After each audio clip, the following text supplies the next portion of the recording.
Comic Seater, du coup, tu vas avoir l'honneur de commencer. Est-ce qu'on commence par les Quel tops, du coup? honneur. Est-ce qu'on commence par nos Ouais, tops? on On fait comme une va émission commencer par nos classique? tops. Ok, super. Eh Ouais, ben on va écoute, faire ça. commence par ton top. Vas-y, tu vas. Alors, j'ai noté, donc dans les tops, tu nous as noté que tu voulais discuter avec nous de Batman Returns de Tim Burton. C'est ça. Donc, parmi mon top 3 hein, du moment, ça peut être changeant. Moi, un film sur lequel je reviens souvent et qui me plaît énormément, c'est Batman Returns de Tim Burton, donc le second film Batman, qui fait suite donc au film Batman tout court, dans lequel Jack Nicholson incarnait le Joker. Et ici, il se concentre davantage, ce film, sur le personnage du pingouin. On est Et d'accord que c'est la version française, du coup, où ça s'appelle Batman le défi, c'est ça? voilà, en français, on l'a appelé Batman le défi. Ok. Et donc, ce qui me plaît beaucoup, c'est que même si Batman, encore que déjà dans le premier film de Tim Burton, il était travaillé, certes, mais ça restait un personnage secondaire par rapport au Joker.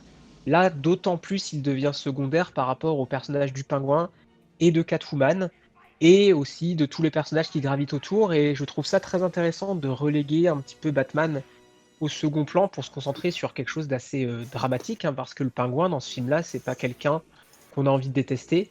On a pitié de lui, on est triste pour lui, même s'il fait des choses difficiles. Pareil pour le personnage de Catwoman, il lui arrive plein de choses dans un style très burtonien. Et il y a un beau travail sur les couleurs, il y a un beau travail sur les costumes. On est chez Tim Burton, donc il y a un aspect gothique qui fonctionne bien avec la ville de Gotham. Il y a tout un travail sur la période de Noël, sur la neige, parce que bah, c'est quelque chose qui lui parle beaucoup dans plusieurs de ses films. Et voilà, c'est quelque chose qui me touche beaucoup, qui a bien vieilli, je trouve. Et ça reste sans doute un de mes films favoris concernant Batman et les films de super-héros. Il y a un côté très expressionnisme allemand aussi, ce côté très très noir. On retrouve un petit Ouais, peu ce côté M le maudit un petit peu. tout à fait.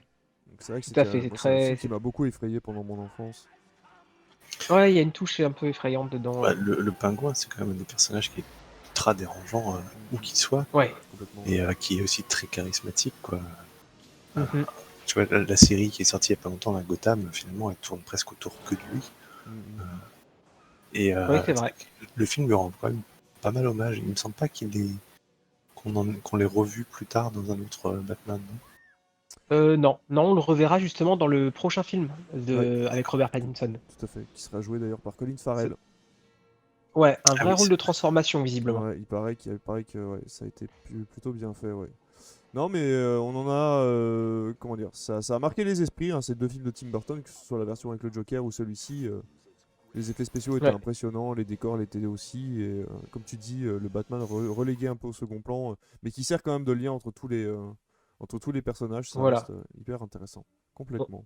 on ne retiendra pas, je pense, moi en tout cas, je retiendrai pas par contre le Batman de Michael Keaton, mais c'est vraiment pour le travail de réalisation et les autres personnages finalement que je retiens de ces Bien films-là. sûr, bien sûr, bien sûr. Mhm. On va faire d'une pierre deux coups, on va rester chez Batman et c'est toi, David, qui va prendre le relais. Et tu vas nous parler de Batman Rises, du coup, qui est toi aussi dans tes tops. Alors, moi, j'ai mis en numéro 1 la trilogie Batman de Christopher Nolan, sans dissocier aucun des trois Oui, films, en fait, bien parce que je entendu. la vois vraiment comme un tout. Et je l'ai mis en numéro 1 parce que pour moi, c'est le contre-exemple parfait du flop que je vous présentais tout à l'heure, c'est-à-dire que c'est vraiment une origin story très réussie pour moi, qui va au-delà de l'origin story. Je trouve que jamais les super-héros n'ont été aussi bien magnifiés au cinéma que l'a fait Christopher Nolan dans cette trilogie. J'aime les 3 vraiment, et je place pas The Dark Knight au-dessus des 2 autres, et je place pas non plus, Dark Knight Rises en dessous. Je trouve que c'est vraiment, pour moi, une expression, très mature, très adulte, et que le personnage de Batman s'y prête extrêmement bien, étant un super-héros quand même assez sombre, hein. Enfin bon, toute la mystique Batman, je dirais, et Gotham en général, hein, heu, et quelles sont des thématiques très sombres, très obscures, et je trouve que Christopher Nolan lui donne vraiment la mesure, de toute cette obscurité. Je trouve que Christian Bale est le meilleur Batman qu'on a à ce jour jamais eu. Je trouve que Liam Neeson est excellent en Ra's al Ghul, que Heath Ledger est un magnifique Joker. Tom Hardy joue très bien Bane. Qu'on a aussi, j'ai oublié son nom, l'acteur qui joue Harvey Dent, qui est excellent. Lucius Fox, Morgan Freeman, ça marche très bien. Michael Caine, alors ça, on en reviendra peut-être après tout à l'heure sur les Spider-Man, mais je trouve que Michael Caine, c'est un vrai Alfred. Et là, on a des Alfred qui sont de plus en plus jeunes, comme dans Spider-Man, on a des Tantes May qui deviennent de plus en plus jeunes, mais là, pour le coup, je trouve que c'est un vrai Alfred. On a notre ami, j'allais dire Sirius Black, mais c'est pas Sirius Black. mais vous m'avez- mais, Oui, on t'a on a Gary compris. Oldman en commissaire Gordon. Je trouve le casting parfait. Alors évidemment, un petit bémol à Marion Cotillard dans Rises, avec au-delà de sa scène de mort qu'on a beaucoup raillé, je trouve que d'une manière générale, on peut pas dire Le rôle est insipide, quoi. qu'elle irradie complètement dans la trilogie. Mais je suis vraiment Joseph Gordon-Levitt en futur Robin est génial. Je suis vraiment un fan complet et absolu de cette trilogie qui, pour moi, sera très très difficile à détrôner à la fois dans mon cœur, à la fois de fan de DC Comics, de fan de Batman et tout simplement de fan de cinéma. Parce que j'ai vraiment pris mon pied devant ces films et même si malheureusement Nolan, depuis Dunkerque et Tenet, c'était un de mes réalisateurs préférés, là je dois dire qu'il m'a un peu perdu avec ces deux derniers films.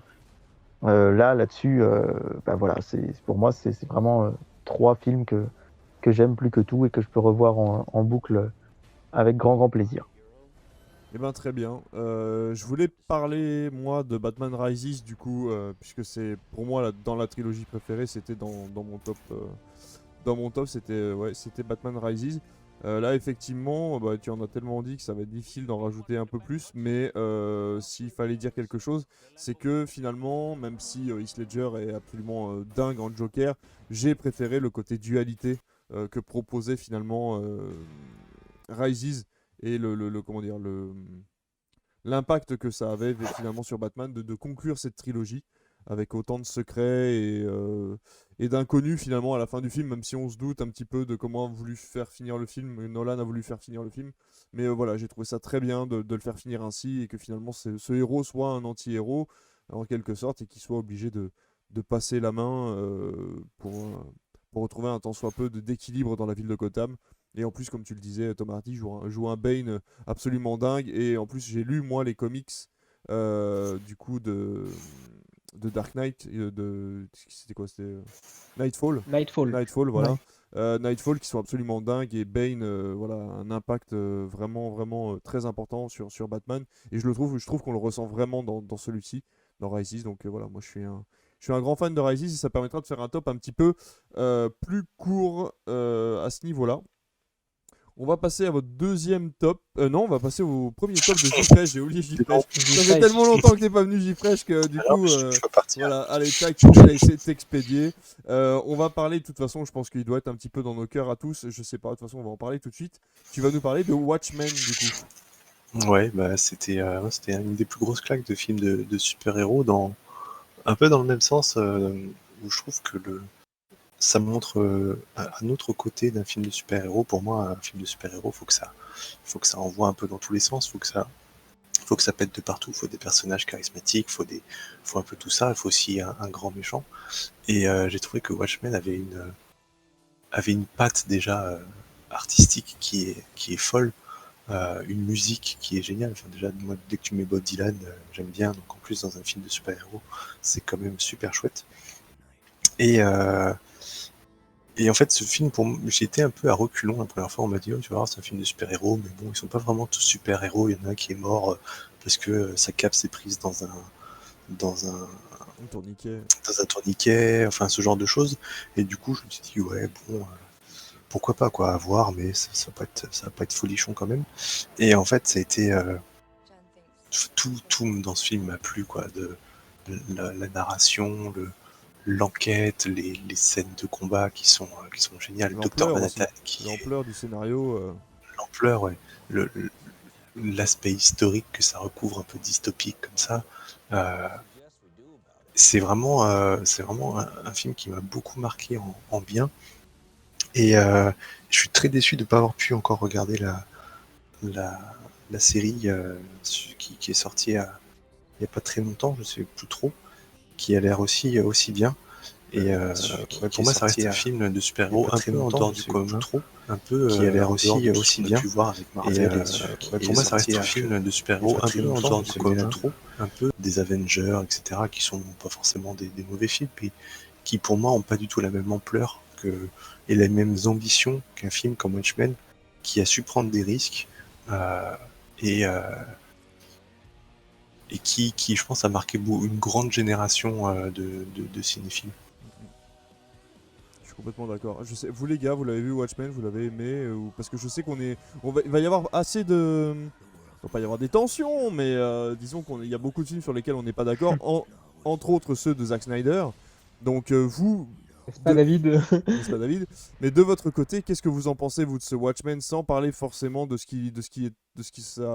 que ça renvoie après au monde de DC Comics avec Zack Snyder, mais voilà, qu'est-ce qu'on pense de ce film de Watchmen en général et qu'est-ce que vous en avez pensé finalement quand vous l'avez vu?